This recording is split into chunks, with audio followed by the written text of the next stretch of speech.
अस्सलामुअलैकुम दोस्तों, मेरा नाम है मोहम्मद शहरियार जावेद और आप देख रहे हैं मेरा यूट्यूब चैनल स्मार्ट टेक। आज हम मौजूद हैं हसन अब्दाल में और हम लगाने जा रहे हैं 10 किलोवाट ऑन ग्रिड सिस्टम। किसी भी सोलर सिस्टम की इंस्टॉलेशन के लिए 4 पॉइंट इंतहाई ज़रूरी होते हैं। सबसे पहले है उसका स्ट्रक्चर, हम कौन सा स्ट्रक्चर इस्तेमाल कर रहे हैं। सेकंड नंबर पे आता है पैनल्स का, आप कौन से पैनल का इंतखाब किया है। थर्ड नंबर पे आता है इन्वर्टर, आपने कौन से इन्वर्टर का इंतखाब किया है। और फोर्थ नंबर पे आता है सेफ्टी प्रिकॉशन से रिलेटेड आपने कौन सी चीज़ों को इस्तेमाल किया है। चलते हैं वीडियो की तरफ। इस वीडियो में मैं आपको 10 किलोवाट ऑन ग्रिड सिस्टम की मुकम्मल इंस्टॉलेशन सिखाऊंगा। तो चलते हैं अपनी वीडियो की तरफ। तो दोस्तों यहाँ पर हमने जो सोलर सिस्टम के लिए स्ट्रक्चर इस्तेमाल किया है वो गार्डर स्ट्रक्चर इस्तेमाल किया है। तो मैं अभी बताता हूँ कि कौन सी ऐसी बातें ज़रूरी होती हैं जिनका आपने ख्याल रखना है स्ट्रक्चर को बनाते वक्त।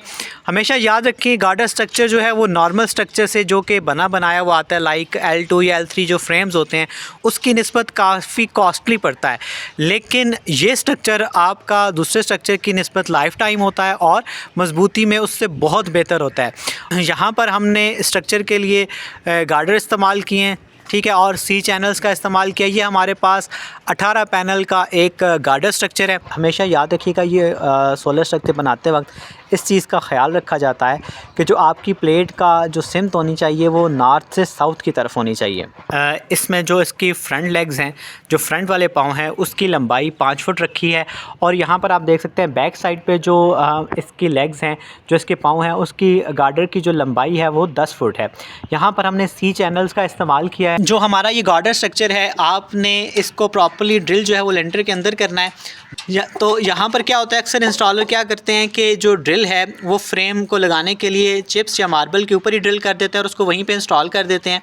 तो उससे क्या होता है, कुछ टाइम बाद ये ड्रिल लूज़ हो जाती है और आपका फ्रेम टूट जाता है। तो आपने हमेशा क्या करना है, ड्रिल जो है वो लेंटर के अंदर करनी है और इसको प्रॉपर्ली वेल्ड करना है। और वेल्ड करने के बाद आपने यहाँ पर दोबारा पेंट करना है और इसके अक्रॉस आपने प्रॉपर्ली कंक्रीट करके इसको मजबूत करना है। इससे इसकी लाइफ में बहुत ज़्यादा इजाफा हो जाएगा। तो गार्डर जो स्ट्रक्चर होता है उसके पाँव को आपने तकरीबन 1 फुट बाय 1 फुट का एक ब्लॉक बनाना है कंक्रीट का। इससे क्या होगा, इसकी जो मजबूती है उसमें इजाफा हो जाएगा और जो इस फ्रेम के अंदर वाइब्रेशन है वो इंतहाई कम हो जाएगी और इस फ्रेम की मजबूती में भी इसके साथ इजाफा हो जाएगा। इस फ्रेम के क्रॉस में लाजमी इन पाइप्स को लगाना है, इससे भी इसकी वाइब्रेशन इंतहाई कम हो जाती है और स्ट्रक्चर आपका बहुत मजबूत हो जाता है। उसके अलावा इंतहाई इंपॉर्टेंट चीज़ ये है जिसका ख्याल नहीं किया जाता, वो ये है कि जहाँ पर भी इस फ्रेम को वेल्ड किया जाता है वहाँ पर दोबारा पेंट नहीं किया जाता और वहाँ पर जंग लगने से वो जगह बहुत जल्दी ख़राब हो जाती है। तो जहाँ जहाँ आपकी वेल्डिंग होगी इस फ्रेम की वहाँ पर आपने लाजमी दोबारा पेंट करना है ताकि इसकी लाइफ में इजाफा हो सके। प्रोजेक्ट में हमने जो सोलर प्लेट का इंतखाब किया वो है कैनेडियन प्लेट।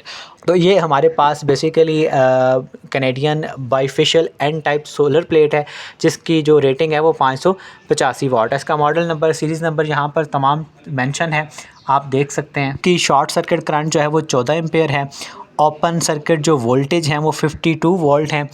का जो क्लोज वोल्टेज है वो है 43.3 वोल्ट और मैक्सिमम सीरीज़ फ्यूज़ रेटिंग जो है वो इसकी 30 एम्पेयर है। यानी कि अगर आप इस तरह की 3 से 4 प्लेट को आपस में पैरेलल में कनेक्ट करेंगे तो इसके अंदर जो फ्यूज़ लगा होता है तो वो उड़ जाता है, यानी कि वो मेल्ट हो जाता है अगर आप 3 से 4 ऐसी प्लेट्स को आपस में पैरेलल में कनेक्ट करेंगे। तो दोस्तों अगर आपका सोलर पैनल की जो सिस्टम की पावर है अगर वो 5 किलोवाट से ज़्यादा है तो आपने क्या करना है, हमेशा 2 स्ट्रिंग्स बनानी है क्योंकि ये सेफ्टी के लिहाज से बेहतर होता है। तो दोस्तों हमारे पास ये पीवी की वायरिंग हम लोग कंप्लीट कर चुके हैं। तो इस पाइप के ज़रिए हमने इस वायर को इन्वर्टर तक पहुँचा दिया है, आप ये देख सकते हैं। तो यहाँ से हमारी पीवी की वायर्स आप देख सकते हैं इन हो रही हैं। आप देख सकते हैं हमने यहाँ पर जो पीवी के लिए वायर्स को इस्तेमाल किया है वो 6 mm वायर है और ये टिन कोटेड वायर है। तो दोस्तों हमने इस प्रोजेक्ट में जो इन्वर्टर इस्तेमाल किया है वो ग्रो वाट का है, 15 किलोवाट का इन्वर्टर। इसकी जो वारंटी है वो लोकल वारंटी है, यानी पाकिस्तान से आप इसे क्लेम कर सकते हैं।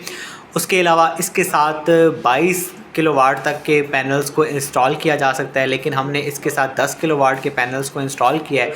2 वाट इन्वर्टर के साथ आपको देख सकते हैं एट अ टाइम आप 3 स्ट्रिंग्स को कनेक्ट कर सकते हैं और इसके अंदर 2 MPPD रेंज आपको दी गई है। स्पेसिफिकेशन को यहाँ पर मेंशन कर दिया गया है, आप इसके लेबल्स को देख सकते हैं, बिल्कुल ओरिजिनल आपका इन्वर्टर है। इसके साथ आप देख सकते हैं तो यहाँ पर आपको PV इन के लिए टर्मिनल्स दे दी गए हैं, ये मेल और फीमेल कनेक्टर्स हैं। इस इन्वर्टर के इस टर्मिनल पर आप इसकी विंगल को कनेक्ट करेंगे और उसको ऑनलाइन करने के बाद अपने मोबाइल के ऊपर आप इसकी तमाम वैल्यूज़ को अपने मोबाइल के ऊपर रीड कर सकते हैं।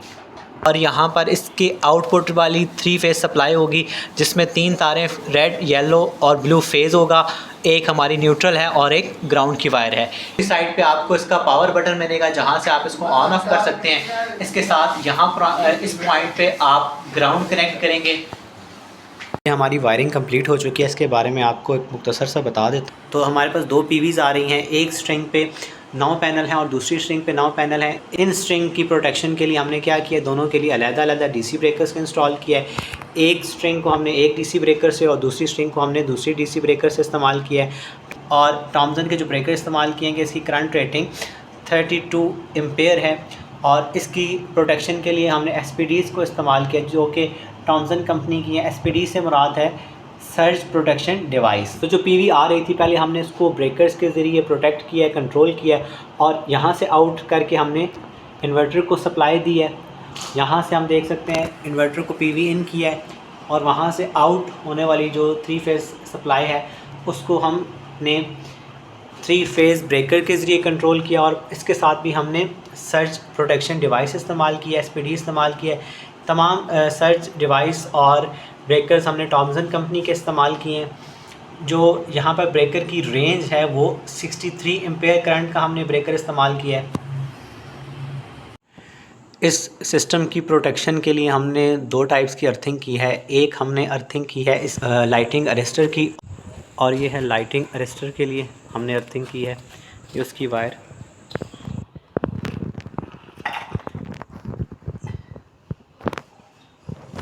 और अभी हम इसमें क्या करेंगे, अर्थिंग पाउडर डालते हैं। तो दोस्तों हमने इसमें अर्थिंग पाउडर डाल दिया है और ये अब हमारी अर्थिंग कंप्लीट हो चुकी है। तो दोस्तों इस सिस्टम की प्रोटेक्शन के लिए हमने 2 तरह की अर्थिंग की है। ये वाली हमारी अर्थिंग है लाइटिंग अरेस्टर के लिए और दूसरी हमारी ये अर्थिंग है SPDs और इन्वर्टर की प्रोटेक्शन के लिए। तो दोस्तों कल इनका ग्रीन मीटर इंस्टॉल हो गया था। आज की जो दिन की प्रोडक्शन है वो तकरीबन 50 यूनिट है इस सिस्टम की। आज हमारा ये प्रोजेक्ट कंप्लीट हो चुका है। इससे मुताल्लिक कोई भी क्वेश्चन हो तो आप कमेंट सेक्शन में पूछ सकते हैं और अगर आपको वीडियो पसंद आई हो तो इसको लाइक करें, मेरे चैनल को सब्सक्राइब कर दीजिएगा और इंशाल्लाह मिलते हैं नेक्स्ट वीडियो में एक और टॉपिक के साथ। अल्लाह हाफिज़।